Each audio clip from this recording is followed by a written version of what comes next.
brought this judgment upon themselves. They are just lost. It is our place to guide. I've watched you kill each other over race and greed. Wage war over dust and rubble and the words in old books. And yet, in the midst of all this darkness, I see some people who will not be bound. I don't even believe in God. Well, that's just fine. Bobby doesn't believe in you either.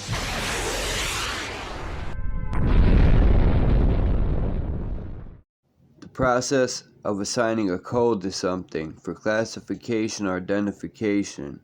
The forms are checked and returned to the census officer for coding. 2. The process or activity of writing computer programs. Today is about coding. A lot of the communities out there on YouTube are talking about coding, and I think it's a very good idea that mothers and fathers can teach their children coding, or teachers that want to can come to this website that I found. Out of all the websites I checked, I personally think this one would be the best, and it gives you the steps that we're going to go through in this video for you, to what to do in order to start teaching and what you will need to start teaching coding. Coding is a good trade. It's a trade that is growing and growing and been growing since the 80s. Computers rule the world.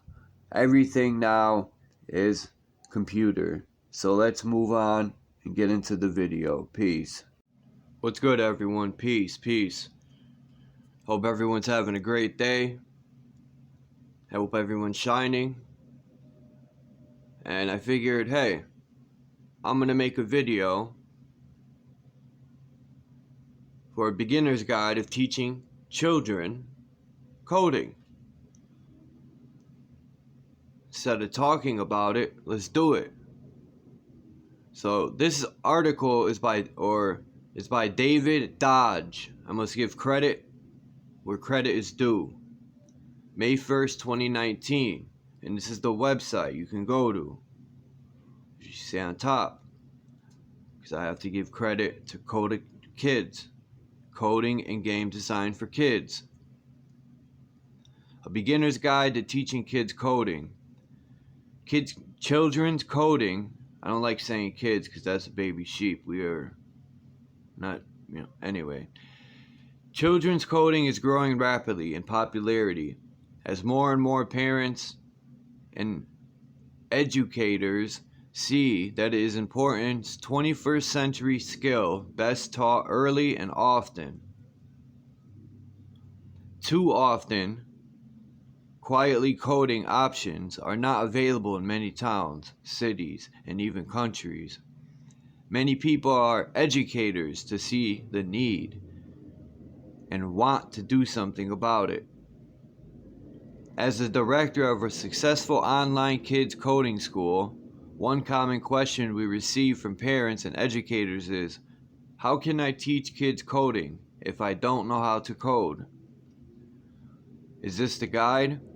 We provide some simple, effective ways to start your own coding classes and clubs, while attempting to provide advice on an academic approach, curricula, and other resources, which is good.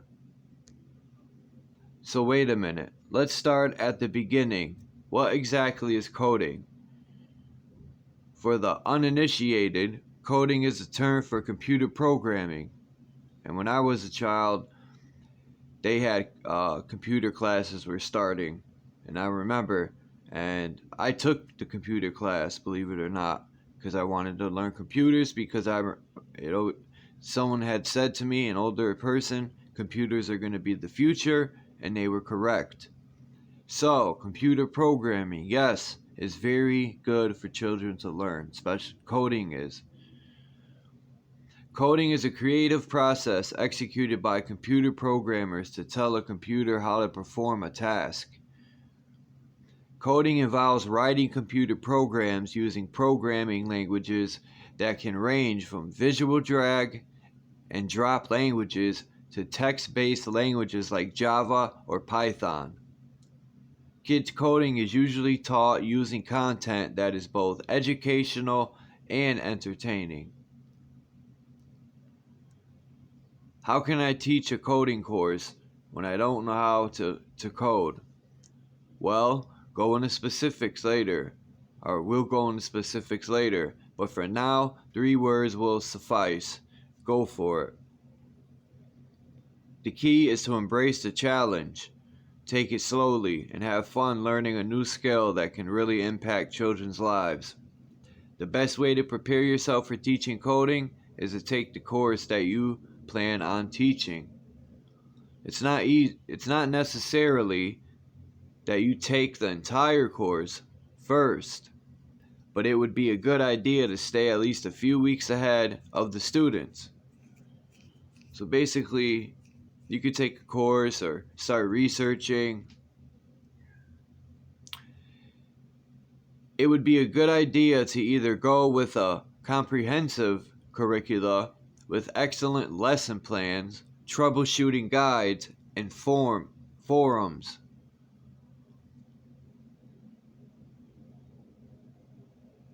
Java, Python, JavaScript, Rust, Ruby, Swift. I don't know what that was about. So I know I know JavaScript, I know Java, I know Python, but okay, I want to do this. Where do I start? The first thing that you need to do is take inventory on your equipment, setting, and student population. Here are some questions that you'll need to answer while planning. What types of computers you'll be using? Will you have internet access? What is the age range of students you'll be teaching? Will you have access to a smart board and projector? And would you be seeing the same kids every week, or would it be more of a drop-in setting?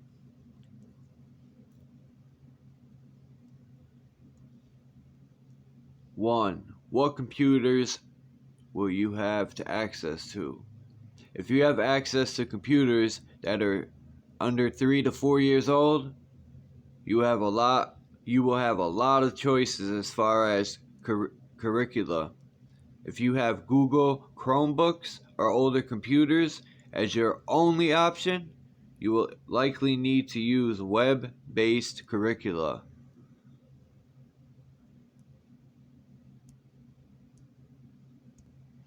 The most important thing that you do when elevating curricula is to check its hardware and other technical requirements before you begin. Will you have internet access? If you have internet access, you will be able to use any of the 3 curriculum resources that we recommend below.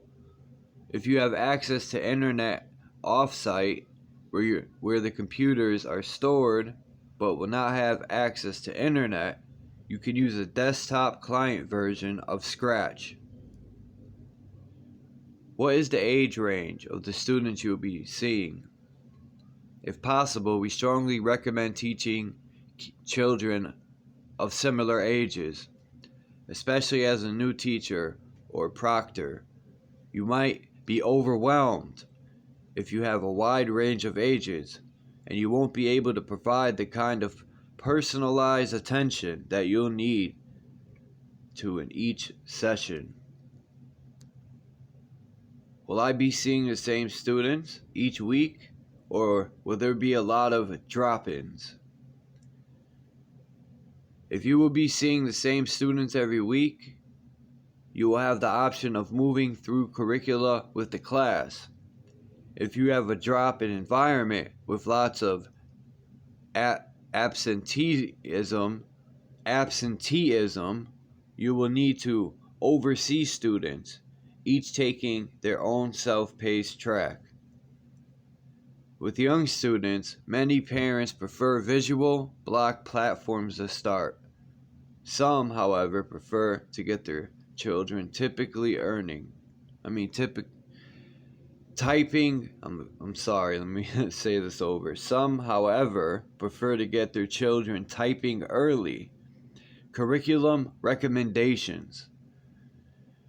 If you have no coding experience, we strongly recommend that you begin teaching with one of the following resources. Scratch. It's free, recommended for K-8. And I guess this is what Scratch looks like. This is the website, I think.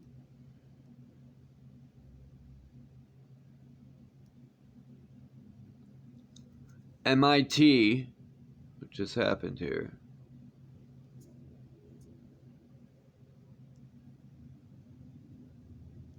That was wrong.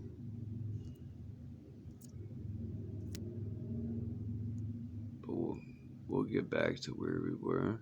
That was very wrong. Who did that? Here we are. Code.org. Let me make sure. No, I would have skipped all this.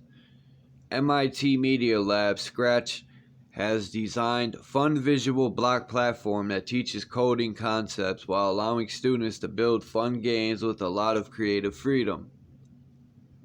Google CS designed some well thought out lessons, plans that children can follow. And the coolest part of the platform is that student projects are freely available for review.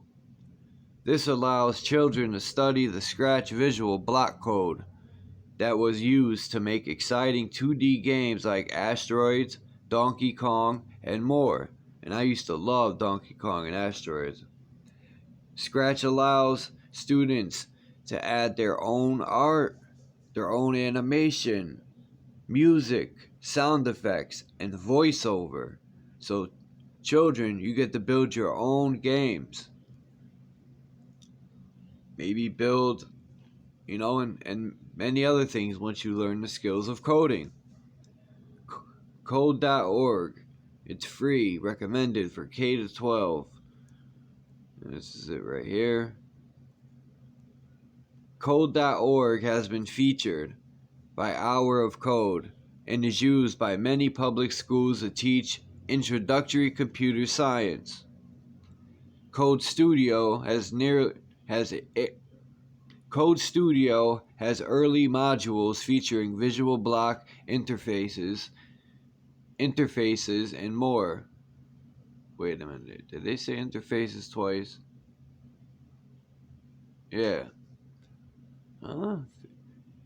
Code Studio has early modules featuring visual block interfaces and more advanced chapters that teach text-based code in a closed platform. Code.org has also partnered with Minecraft, Scratch, Tinker, and Code Battle, and others to create modules that give kids experience creating games and apps. That's cool.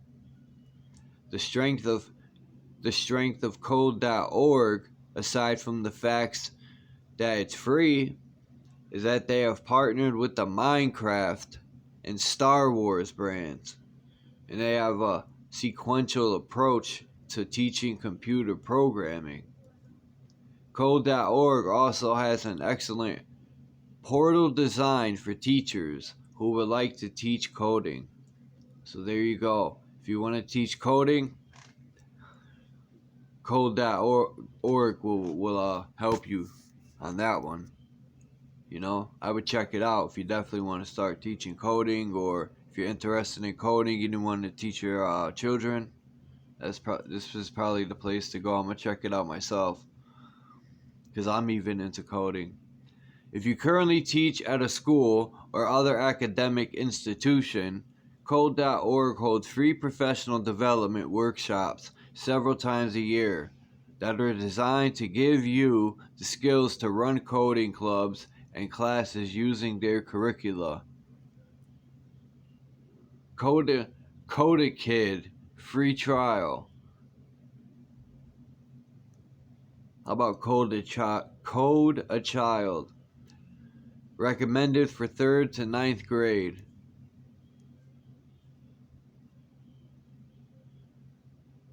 The stance this guy's making looks pretty familiar. Cody, excuse me, let me get a drink of water. Sorry everyone, my mouth's dry from reading. Cody Kid has won numerous awards such as Parents' Choice Gold and Cody finalist for the best coding solution. So is this a game he coded, I guess? What makes it unique is that it contains a multi-year progressive curriculum that includes teacher support from a team of friendly engineers. This is optimal for new CS teachers who have questions or run into difficulties and need help. It allows students to progress at their own pace due to engaging video tutorials, freeing up the teachers to work individually with students while not slowing the rest of the class down. Cody Kid begins with curated Scratch 3.0 courses and then gradually moves students into text-based coding using professional tools and languages. Cody Kid has affordable group and school licenses for teachers, administrators, and camp directors. Khan Academy, free, recommended for 9th to 12th graders. So it's called Khan. So this is Khan right here.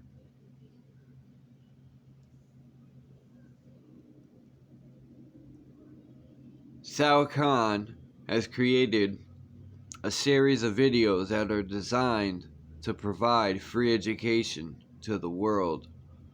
That's very, very beautiful. Except I'm not happy to read this part, but funded by Bill and Melinda Gates Foundation, among others, Khan Academy has begun a series on computer science that teaches JavaScript basics, HTML and CSS, and more. There are video lessons on a number of topics ranging from making animations with JavaScript, making web pages, and making 2D games and more. At this time, many of the tutorials do not contain videos, but instead provide written instructions better suited to high school and college students. Now I'm going to go research that HTML and CSS, because the people involved, the Gates, I wonder what that's about in computer world. Code Academy, free, recommended for 7th to 12th grade. Look at the cat praying. No. Code Academy provides free coding courses, including lesson plans, to help teachers plan computer science classes. Exercises are done in browser and feature automated accuracy checking. Code Academy's strength is in teaching older students who are interested in text-based languages. Though the closed platform approach prevents students from the actual experience of creating their own software, but it provides a well thought out curriculum map. How large should my classes be? As a new teacher or club proctor, excuse me, I strongly recommend that you keep classes small. You will likely need time to familiarize yourself with the issue that will crop up during the first run through the curricula. If you are teaching younger elementary age students, I suggest limiting the class size to around 8 to 10 students at first. You can bump up class sizes as you get more comfortable with the curricula and to probably get to know the students. What are some examples of coding concepts that I will need to learn and understand? There are several universal coding concepts that are found in nearly every programming language in the world. Most will have slight changes in syntax, but the concepts are still understandable by nearly anyone with coding proficiency. Here are two common concepts that we have illustrated using pseudocode. Conditionals. Conditional statement. Tell a computer program to run a segment of code based on whether a condition is true or false. Here is a snippet of a code that determines when the player jumps into a video game.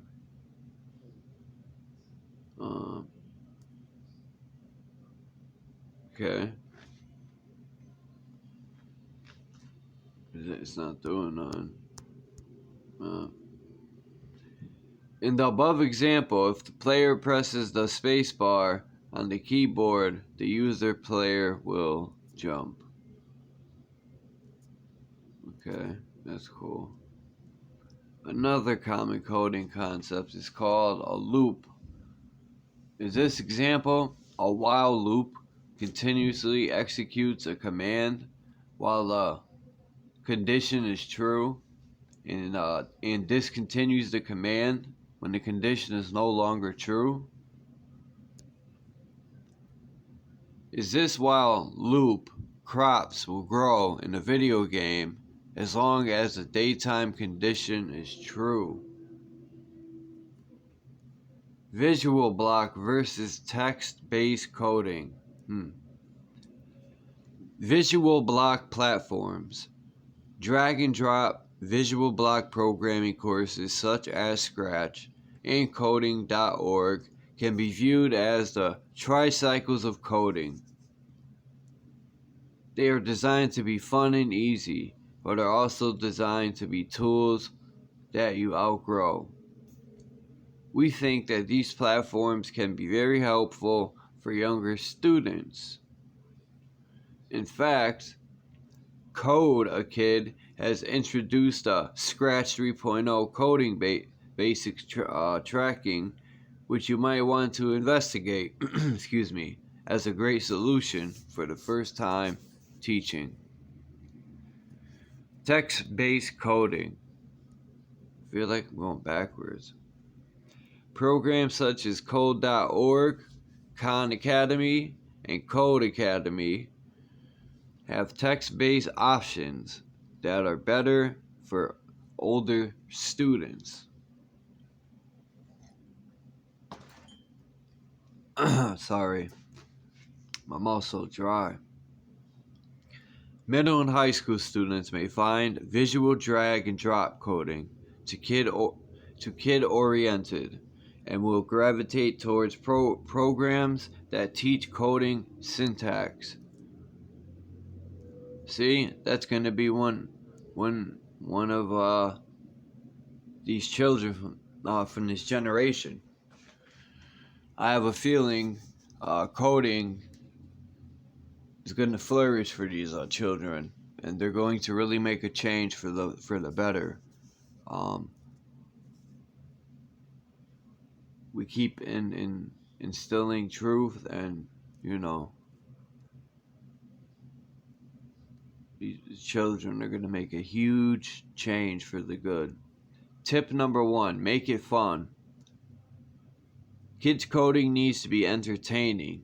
Keep careful tabs on your kids' enjoyment, and don't be afraid to make adjustments to the curricula from week to week. If you feel that the students are not enjoying your current track, most of the curriculum choices I have provided have several tracks and hundreds of options.